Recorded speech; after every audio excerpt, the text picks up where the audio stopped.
Pessoal, graças e paz a todos, uma ótima noite, momento muito oportuno para a gente falar da Palavra de Deus. Nós estamos aqui gravando uma série de lives a pedido do nosso pastor Samuel, da Igreja Presbiteriana, que fica ali na Rua do Fórum, do lado da Delegacia de Polícia. E nós estamos exatamente gravando essa série de lives com a ideia de encorajamento, com a ideia de motivação, de trazer uma palavra de esperança num momento tão obscuro como nós estamos vivendo nesses últimos dias. Estou pedindo para o pessoal que está chegando agora, que está nos vendo agora, mandar um alô, mandar um joia. É um momento muito especial. Vamos falar um pouco da palavra de Deus. Tem uma reflexão que eu gosto muito, que é de um juiz norte-americano, que ele fala que o sol é o melhor detergente que existe. Então nós entendemos que tudo que se coloca no sol é purificado. E é interessante que Jesus é o sol da justiça. Então que nesse dia ele venha purificar a sua vida, transformar a sua vida e com certeza fazer da tua vida, fazer de você uma pessoa muito melhor. Em nome de Jesus, nós vamos iniciar com essa palavra que eu gosto muito e eu tenho certeza e convicção de que Deus vai trazer uma palavra ao seu coração. Está em Gênesis, no capítulo 15 e verso 10. E eu queria ler junto com você. Gênesis, capítulo 15 e verso 10 a seguir. Está escrito assim: Abraão trouxe-lhe todos estes animais, partiu-os pelo meio e pôs cada parte deles em frente da outra. As aves, porém, não partiu. Então as aves de rapina desciam sobre os cadáveres, porém Abraão as enxotava. Ao pôr do sol caiu um profundo sono sobre Abraão, e lhes sobrevieram grande pavor e densas trevas. Então disse o Senhor a Abraão: sabe com certeza que peregrina será sua descendência em terra alheia, e será reduzida à escravidão e será afligida por 400 anos. Mas eu julgarei a nação a qual ele tem de servir, e depois sairá com muitos bens. Tu, porém, irás aos teus pais em paz, e em boa velhice serás sepultado. Na quarta geração voltarão para cá, pois a medida da iniquidade dos amorreus ainda não está cheia. Posto o sol, houve densas trevas, e um fogo fumegante e uma tocha de fogo apareceram e passaram por aquelas metades. Naquele mesmo dia, fez o Senhor uma aliança com Abraão. Interessante, pessoal, que o momento que nós estamos vivendo é um momento muito oportuno para a gente falar sobre esperança e relacionamento com Deus. Nós estamos vendo muitas pessoas que estão totalmente dramáticas, vivendo dias exatamente de muita aflição, porque não tem uma resposta. Existe uma lei da filosofia que diz assim: quem eu sou, de onde vim e para onde eu vou. São respostas que não existem, mas nós que estamos relacionados com Deus, temos as respostas que realmente esse mundo busca. Nós sabemos quem nós somos, nós sabemos de onde viemos e sabemos para onde nós iremos. E é nesse meio tão caótico, tão desastroso, na verdade num projeto de falência da humanidade, é onde nós descobrimos que o sol da justiça ele sempre nasce para aquele que verdadeiramente tem relacionamento com Deus. Abraão foi chamado de pai da fé, exatamente porque não houve outro homem, nenhum comparativo de alguém que ofereceu seu filho no lugar verdadeiramente de um sacrifício. Jesus é o estereótipo de Abraão nesse sentido porque Jesus é exatamente o sacrifício que foi oferecido. Então Abraão, ele é exatamente o biotipo, ele é exatamente a tipologia de Jesus Cristo. E é interessante que Deus faz um convite para Abraão dizendo: sai-te da tua terra, vai para uma terra que eu ainda vou te mostrar.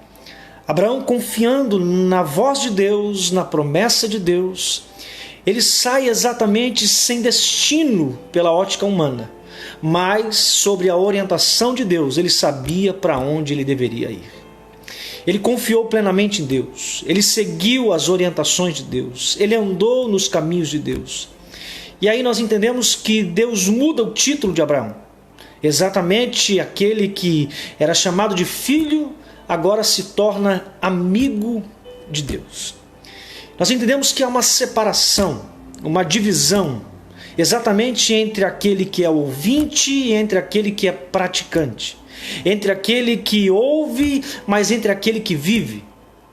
Então nós entendemos que há uma divergência de opiniões em relação à questão de quem é filho e de quem verdadeiramente é amigo. A Bíblia diz em João 3,16: porque Deus amou o mundo de tal maneira que deu seu Filho unigênito para que todo aquele que nele crê não pereça, mas tenha a vida eterna. Observe que Deus amou a todos e não faz acepção de pessoas. Porém, na verdade, suas intimidades Deus só revela àquele que tem relacionamento com Ele. Olha que interessante. Gênesis 18, 17 ao 19 diz assim: ocultarei de Abraão o que eu planejo realizar? É o próprio Deus dizendo que nenhum dos planos que foram levantados acerca de Abraão, Deus ocultaria. Pelo contrário, Deus assim revelaria a Abraão. É interessante que o texto mostra claramente que Deus só revela seus planos para aquele que tem relacionamento com Ele, para aquele que tem intimidade com Ele. Observe que Jesus convida uma multidão. Aproximadamente 10.000 pessoas cercavam a Jesus. Mas os mistérios acerca do céu, Ele só revelava àqueles que estavam com Ele. É por muitas vezes que os discípulos perguntam a Jesus: Jesus, que palavra é essa? E Jesus diz: a eles não é revelado, mas a vós sim. Aqueles que permanecem em Deus desfrutam dessa intimidade, desse relacionamento, dessa proximidade, dos oráculos de Deus, das revelações de Deus. Olha que interessante. Jesus, ele diz assim em João 15:15: já não vos chamo mais servo, porque o servo não sabe o que faz seu senhor, mas chamei-vos de amigos, porque tudo quanto ouvi de meu Pai vos dei a conhecer. Se alguém me serve, precisa seguir-me, e onde estou, o meu servo também estará. Parece que há uma divergência aqui entre a questão de ser servo, de ser filho e de ser discípulo, ou o que nós chamamos de amigo de Deus. Porque aqui parece que nós não interpretamos claramente. Afinal, quem devemos ser? Servo ou amigo de Deus? É simples. Jesus, ele sempre deixou claro que mesmo sendo amigo, mesmo sendo íntimo de nós, ele nunca deixou de ser servo de todos. O maior garçom da história foi Jesus Cristo. Ele disse que ele, sendo rico, se fez pobre para que nós que somos pobres fôssemos ricos na eternidade. Essa é a promessa que Deus tem a toda a humanidade. Porém, só desfruta da eternidade verdadeiramente aqueles que se relacionam, aqueles que têm uma vida, aqueles que andam com Deus, aqueles que vivenciam todos os projetos de Deus. Olha que interessante. Essa história fala de um momento muito obscuro da vida de Abraão.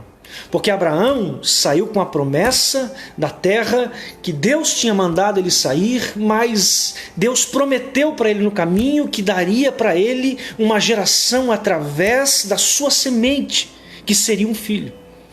E chega um momento que Abraão ele questiona Deus: Senhor, a quem o Senhor vai me dar uma herança? E ele ainda diz para Deus: sendo que o único que na verdade receberá a herança da minha casa é o meu próprio servo Damasceno, ou seja, o meu empregado. É o único que pode receber a minha herança.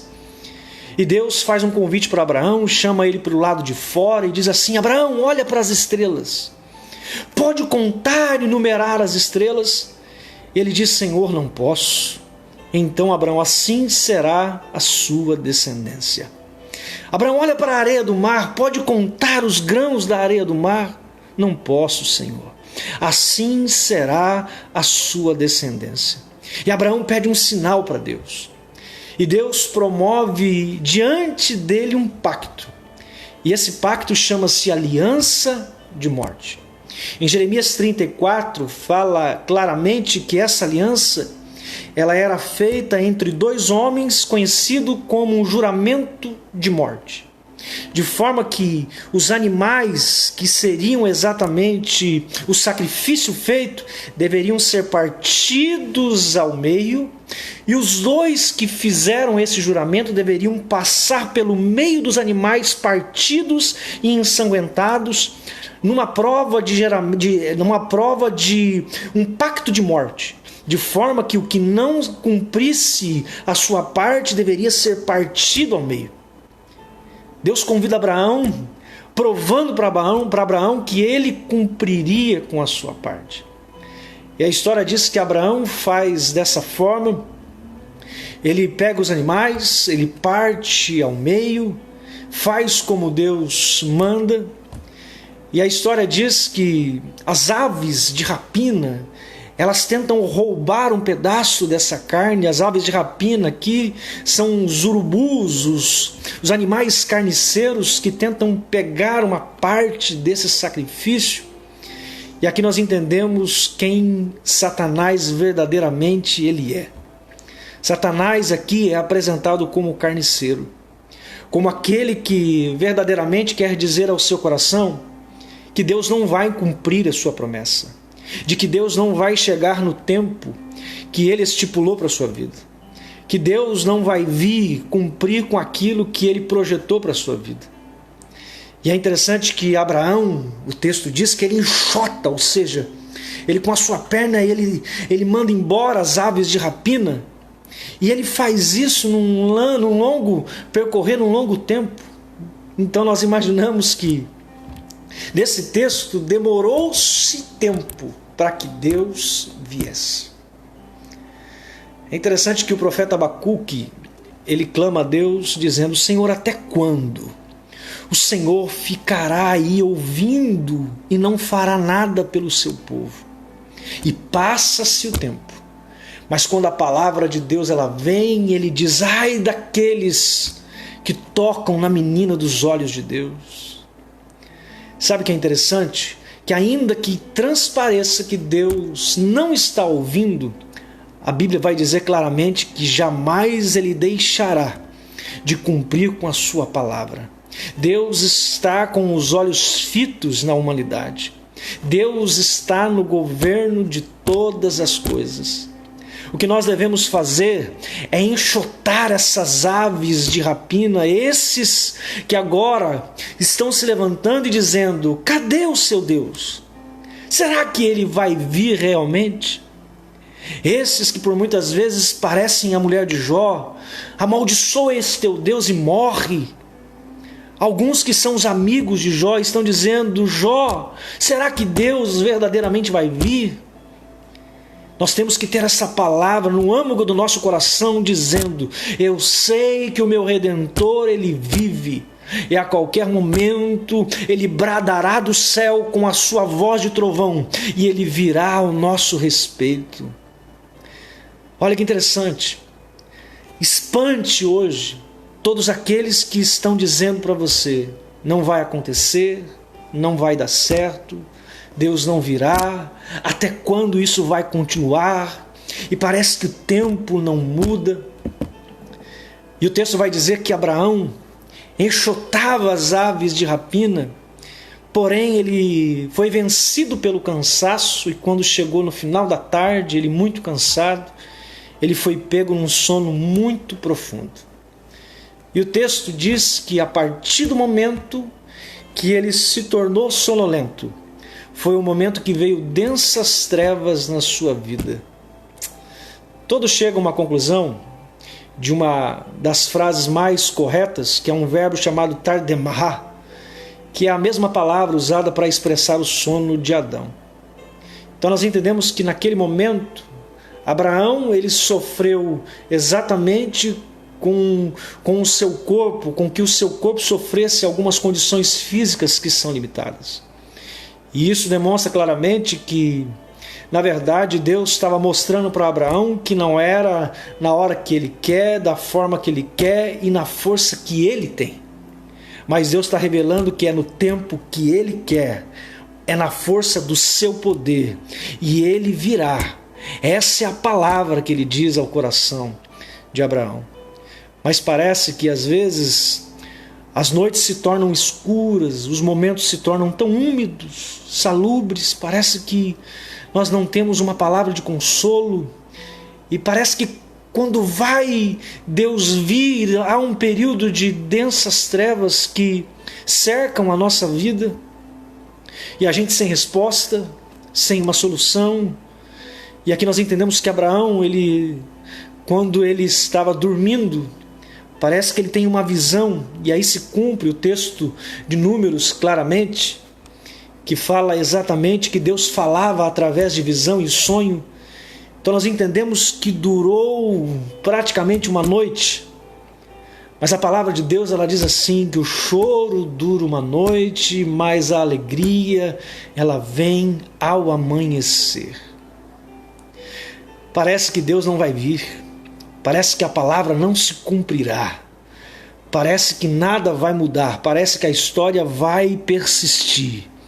Mas ainda que dure uma noite inteira, Deus está dizendo, Ele cumprirá com a sua palavra, Ele cumprirá com a sua verdade.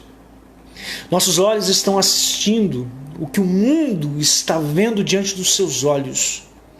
Que esse momento, na verdade, parece uma névoa que pairou sobre a nossa casa, parece uma escuridão que não termina, mas nós sabemos, como cristãos e como homens e mulheres de Deus, que a luz no fim do túnel, que o sol da justiça sempre brilhará para aqueles que verdadeiramente têm o seu coração em Deus.